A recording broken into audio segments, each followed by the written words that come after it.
Welcome back to our channel. Hi guys, कशात सगळे मस्त ना.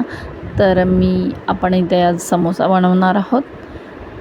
एकदम साधा आणि सोपा समोसा. त्यासाठी काय करायचं, तेल घ्यायचं 1 चमचा, त्याच्यामध्ये जिरं, काजू, कांदा, आलं लसूण मिरची, कोथिंबीरची पेस्ट टाकायची आहे. लाल करायचं आहे. मसाला टाकायचा आहे, आमचूर पावडर, हळद, मीठ आणि धना पावडर घालायचे आणि उकडलेला बटाटा स्मॅश करून तो घालायचा आहे, कोथिंबीर घालायचं आहे आणि सर्व छान मिक्स करून थंड करायचं आहे. आणि आपली चपाती असते ना, चपातीचं पीठ तसंच मळायचं आहे, घट्ट मळायचं आहे थोडं.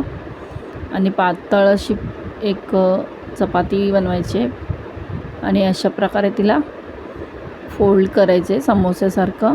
आणि त्याच्यामध्ये जी आपली फिलिंग आहे समोसाची, ती फिलिंग भरायची आणि मस्त तो समोसा बंद करायचा आहे. अशा प्रकारे बघू शकता तुम्ही. अशा प्रकारे सगळे समोसे आपण बनवून घेतलेले आहेत. आणि काय मग डीप फ्राय करायचं तेलामध्ये आणि मग जोपर्यंत क्रिस्पी होत नाही तोपर्यंत फ्राय करायचं. गॅस कमी जास्त करत राहायची आणि आपले समोसे पटकनच झालेले आहेत, बघू शकता तुम्ही. तर चला, अजून रेसिपी हवी असेल तर आत्ताच सबस्क्राईब करा आणि घरचं खा आणि मस्त राहा. तोपर्यंत लवकरच भेटू. Bye bye guys.